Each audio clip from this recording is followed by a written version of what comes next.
What's up, everybody? It's Soren Baker, and today on Unique Access, we have the honor and the privilege of being rejoined by my good friend, Jayo Felony. Thank you for coming through, Jayo. What up, man? Thanks for having me, bro. You already know. Always a What's pleasure. the deal? What's the deal, son? Yeah, so Jayo, man, he just put out 2 new projects, In the Trenches and Hood Invasion. Yeah. Very unusual to be putting out 2 albums on the same day. They just dropped. So, Jayo, why did you want to come back with 2 albums at the same time? Oh, man, I just wanted to give my fans some music. I've been away for a while, man. You know what I'm saying? It's been a long time that I've been able to put out music. So I just wanted to give the people that love what I do, man, something to enjoy for me. It's 2 totally different albums that I put together. One of them is called Hood Invasion, and one of them is called In the Trenches, powered by the legendary Sir Jinx. You know what I mean? Just wanted to get something to people in Dago, something to bump, as well as all my fans across the world. You know what I'm saying?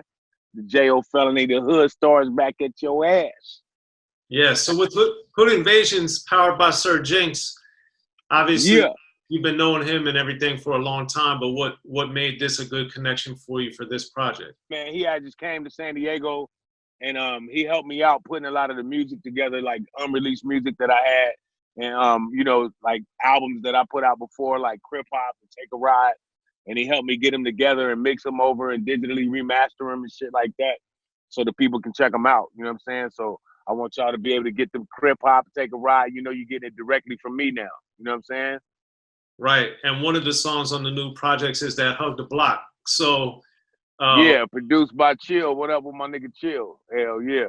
Yeah, CMW in the house as always. Now, yeah, MC8. Shout out to MC8.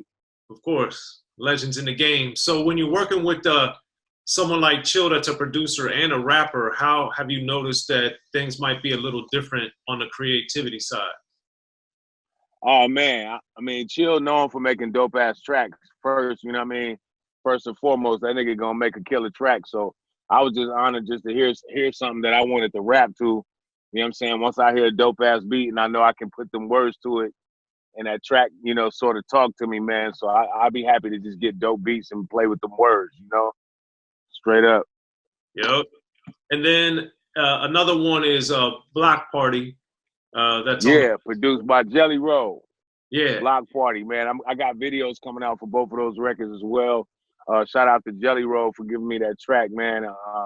It's definitely a fun record, you know what I'm saying? A lot of just wordplay and, showing people what I do best, you know what I mean? I think they're gonna like that one, man. It's definitely a party joint too.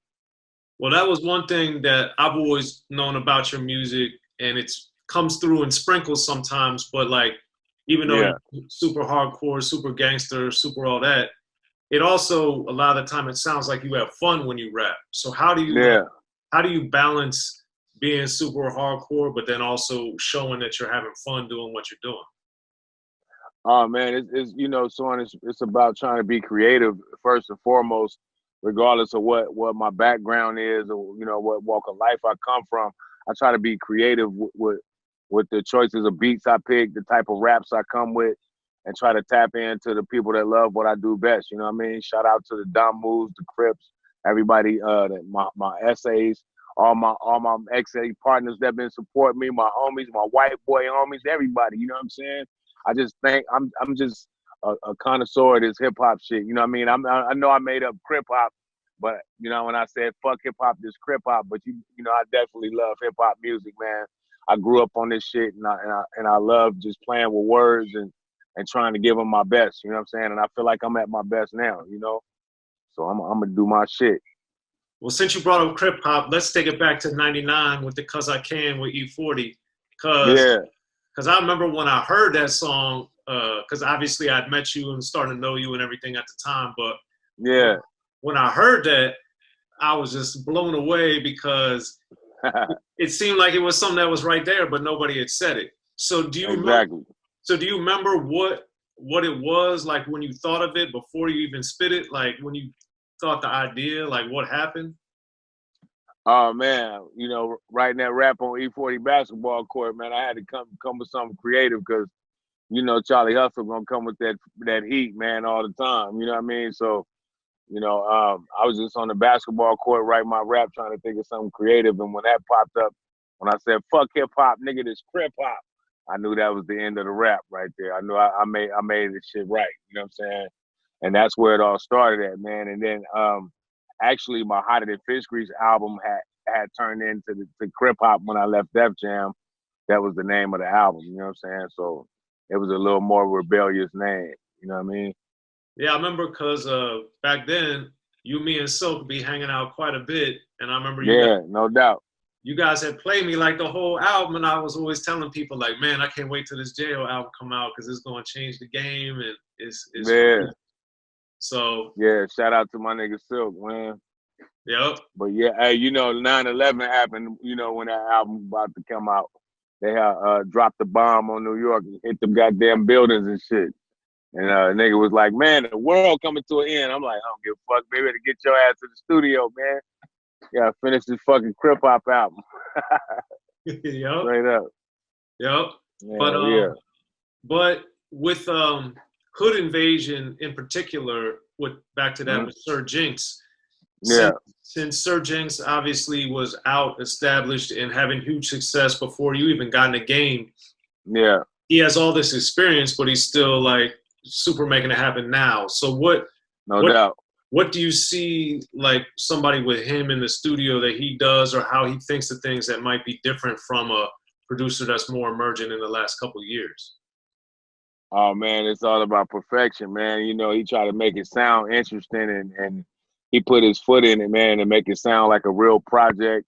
You know what I'm saying? And people be interested in it, like you can picture, you know, the music. You know what I'm saying? And it's the difference of just listening to some average bullshit. You know what I'm saying? I mean, he's responsible for the legendary America's Most Wanted. You know what I'm saying? With Cube and Jacket for Beats, and you know what I mean, Cool G rap type shit. You know what I mean? The list goes on. You know what I mean? So it's an honor for me to even be down with Jinx like that, and to have him powering my music and everything powered by Sir Jinx is just a blessing. You know what I'm saying? So I'm just happy to have him aboard working with me, man, and showing me the ropes and showing me how to have my shit right. So shout out to Jinx, man.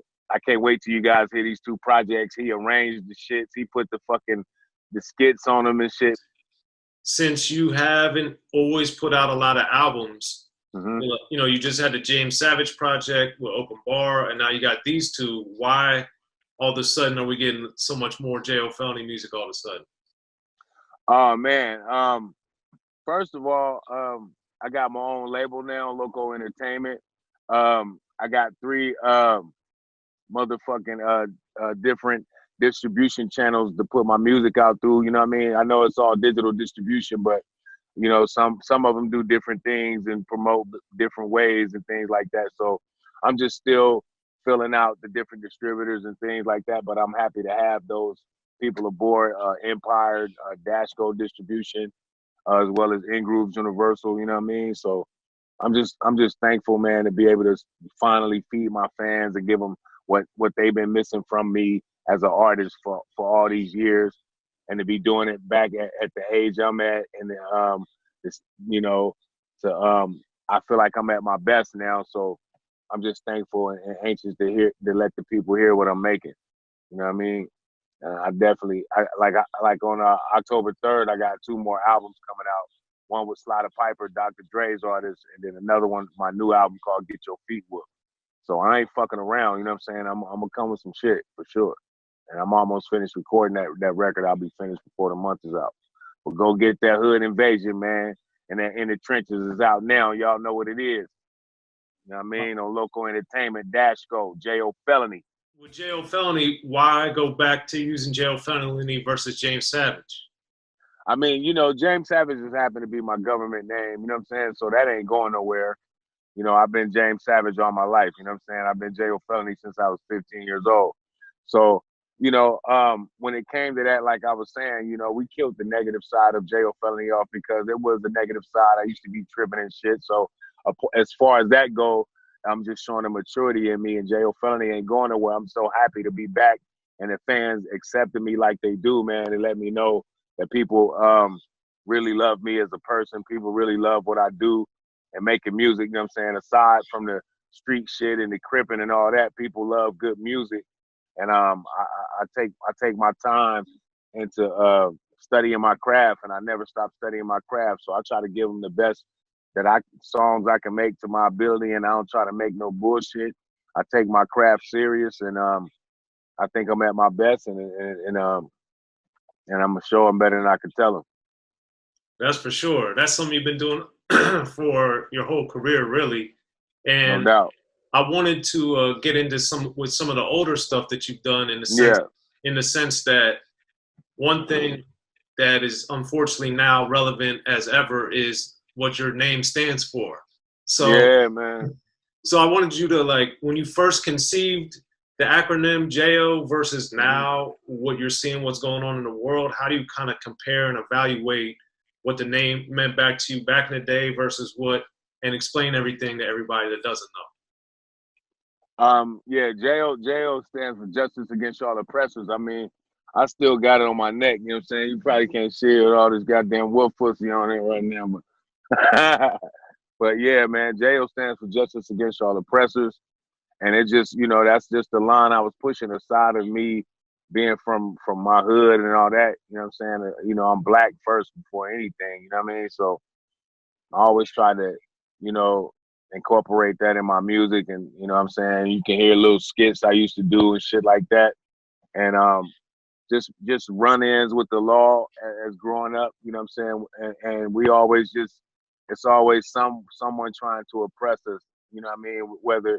Whether it's in the streets, whether it's politics, whether it's through religion or whatever, there's so many different forms of oppression, you know what I mean? So, and that's what I've always been against, you know what I mean? Right. But for anybody, like I be saying, like, as the human race, man, we all supposed to step up. When we see injustice being done to anybody, we all should step up. And that's what make us stronger. And then I feel like we can win like that. Like the powers that be would never be able to win if that was the case.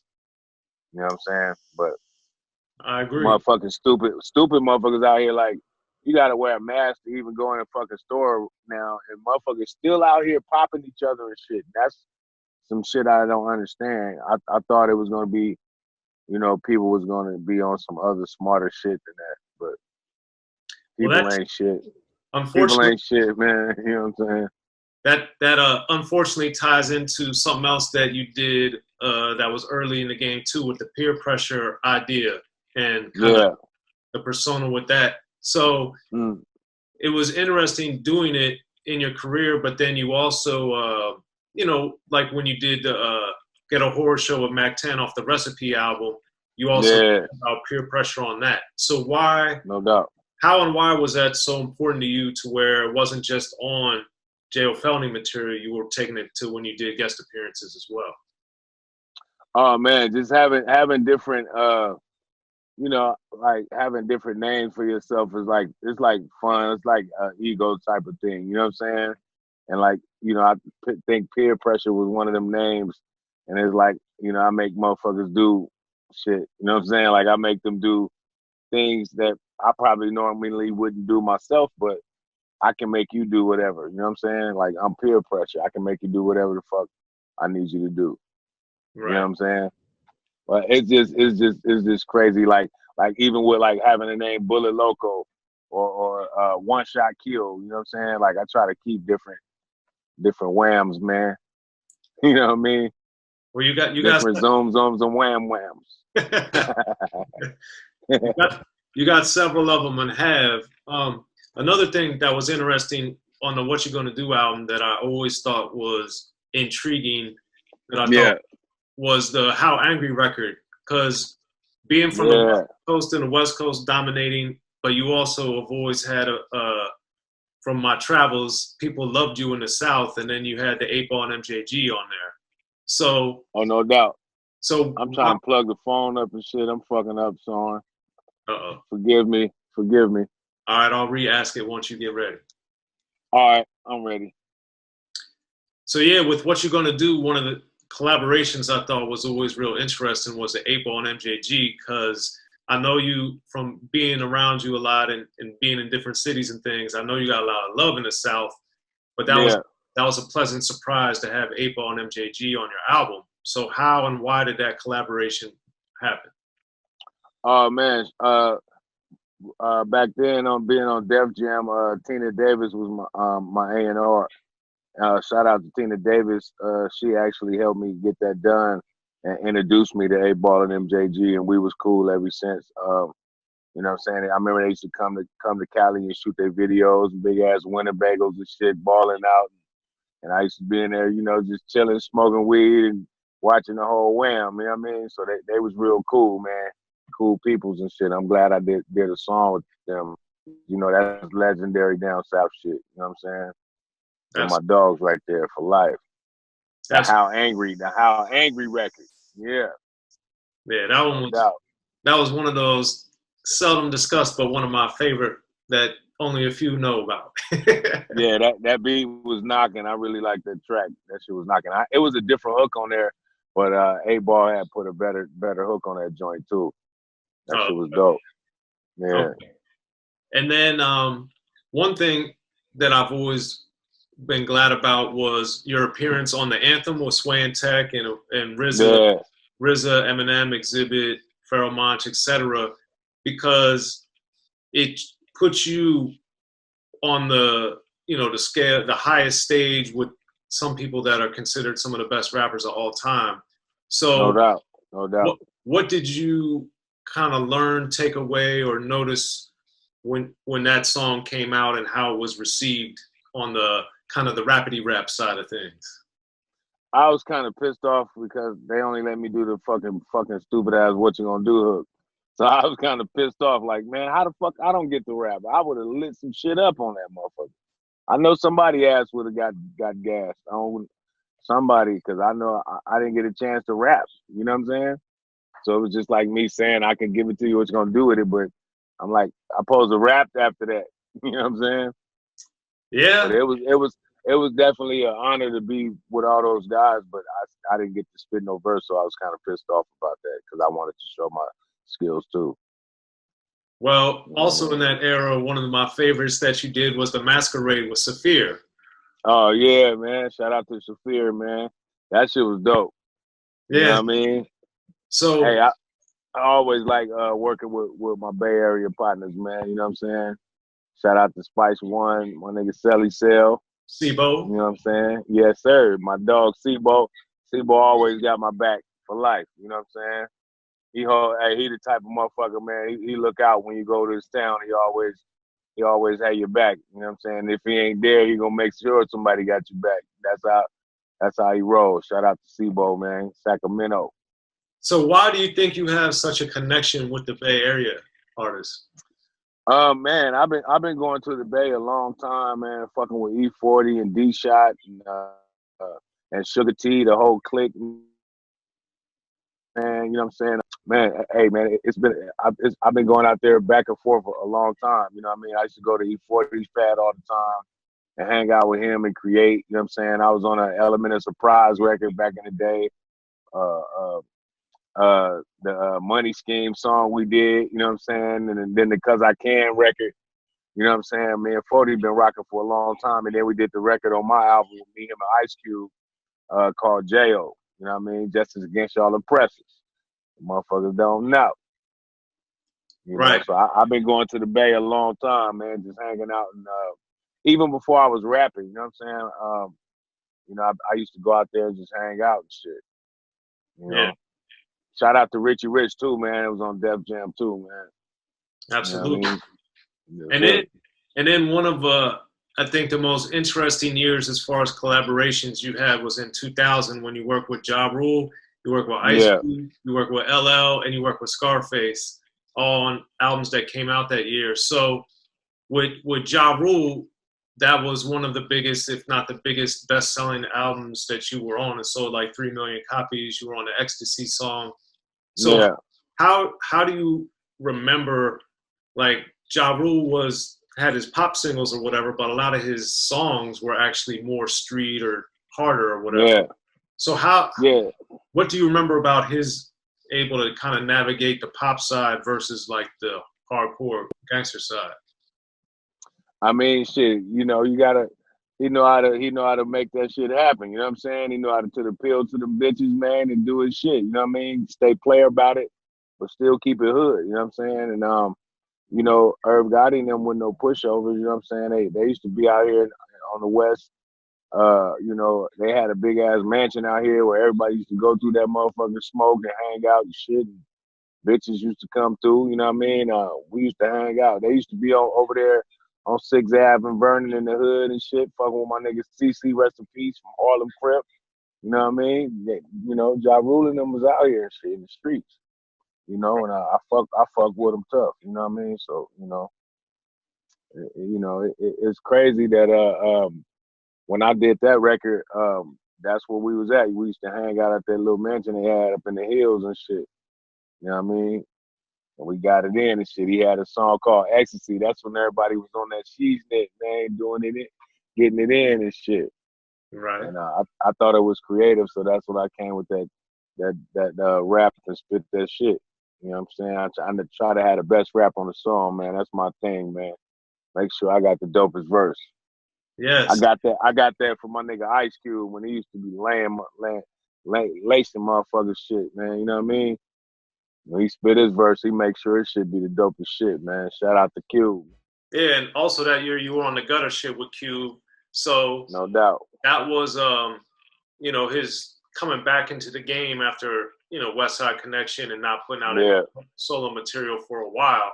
But you also you've done a lot of stuff with Cube over the years. So obviously he's somebody that came out before you and is one of the icons in the game. So how and why do you think you guys, you know, work so well together?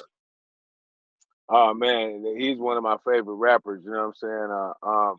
I definitely look up to Cube, man, for his body of work and what he's been able to do in wicked ass Hollywood. You know what I'm saying? He's been able to maneuver and be an entrepreneur in this game, and I tilt my hat to him all the time. You know what I'm saying? As well as guys like Dr. Dre. You know what I'm saying? But yeah, man, I just been a fan forever. You know what I'm saying? Since him writing for Eazy-E and shit. You know what I'm saying? And it's just an honor to be such a fan of somebody's work and then being able to work on that person's project. It's like fucking being a kid in the candy store. Like the first time I got on his album, I was like, God damn. I mean, it's just like the same way with rapper with Scarface. You know what I'm saying? It's like, damn, I'm finna be on Ice Cube shit. Like I'm about to be on Ice Cube album. You know what I'm saying? It's an honor. You know what I'm saying? Like it's like fucking how Kobe Bryant feel like about Michael Jordan type shit. You know what I'm saying? It's the same shit. You know what I mean? That's my fucking Michael Jordan is Ice Cube. You know what I mean? And LL Cool J. You know what I'm saying? They're my two go-to guys, man. I learned a lot from those guys, you know what I'm saying, when I was a kid. You know what I mean? As far as growing up listening to music, those was my go-to guys right there, man. Straight up. Cube and LL. Yeah, for those that haven't seen it, they got to watch our episode we did on Bigger and Deffer, talking about how that's one of the best albums. And then you're on the GOAT album, the You Can't Fuck With Me record with him and Xzibit and Snoop. So and X was on that bitch. Yeah. That shit was dope. So with LL in particular, were you in there? You got to see him write and stuff when you were making the song, or how did it work? No, when I laid my verse, they already had their verses already on the song. So when I laid my verse, I was able to hear their verses and shit. And I was like, wow, I'm about to, you know, go all in. And they was cracking. LL was cracking, X and Xzibit. And Snoop. I mean, and them motherfuckers was getting it in. So I had to say some creative shit. You know what I'm saying? I started thinking about, you know, when I said, I'm ghetto was juvenile, feeding people, puppies, belonging in the projects. You want to die next? Nah, he want to live and he loves his kids. Just trying to think of some creative shit to say. You know what I'm saying? That shit was dope as fuck. And I knew when I said, blacks who escape down south to my mammy house and fix a spring in the couch. I knew it was over, man. I knew it was over, so I had him right there. Yeah, that was a great verse, man. That was right on. Definitely a great verse.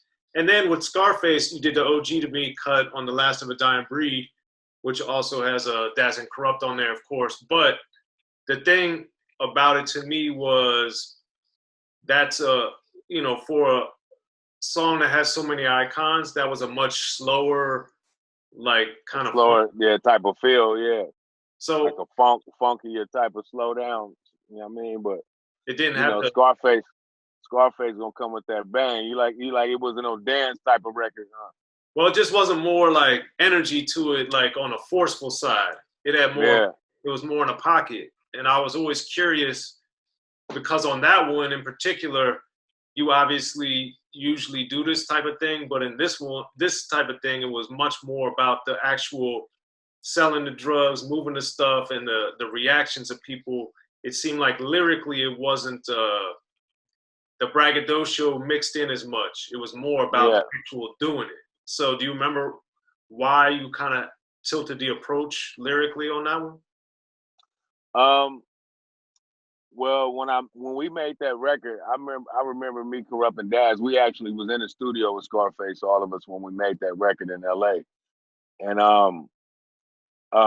I remember Face actually telling me, like, so it was like basically it was really somebody he was talking to personally. You know what I'm saying? So he was like, yeah, man, punk motherfuckers, you know what I mean, talking that shit, you know, and they'll fuck around and tell on you when you beat their ass and shit like that. So, you know, he was kind of giving me some direction about, you know, what the subject was about. Like he probably just got into it with some bitch ass nigga and had to check him with some shit like that. You know what I mean? So I kind of went with his direction of what he was talking about. So that's why I was more personal of a verse instead of me trying to just outdo a motherfucker on a song. You know what I'm saying? I was kind of more so rapping according to what he wanted to talk about. You know what I'm saying? Okay. That makes sense. Yeah. I was always curious because it seems so different stylistically from a lot of your guest appearances of the era. Yeah, because, you know, I just would have got on there and be like, you know, talking about how fucking great of a guy I am and shit. You know what I'm saying? Nah, man, but, you know, I would have spit some different shit. But I was glad that I thought of that rap like that because it was so catchy with the shit that I said. You know what I'm saying? The shit was catchy as fuck. So I was glad that he gave me that direction. You know what I'm saying? Okay. Straight up. But when I said, because I'm the Birdman, because I sold so much cocoa, beware the crack pipe, test my fire. Like I got heroin by the balloons, kabooms, and mushrooms, and my 38 special that put bangers in they tune. By that time, it was over, man. Nah, that was it. That was a wild verse. Yes, sir. That shit was dope. Yeah, the imagery on there was wild. Yeah, man. Shout out to Scarface, man. Always. Yes, sir. And then the other thing I wanted to know is from Broken Ground, with that being really, you know, your first big acting / movie / that type of endeavor, how has that affected your perception of what you need to do with your career? Oh man,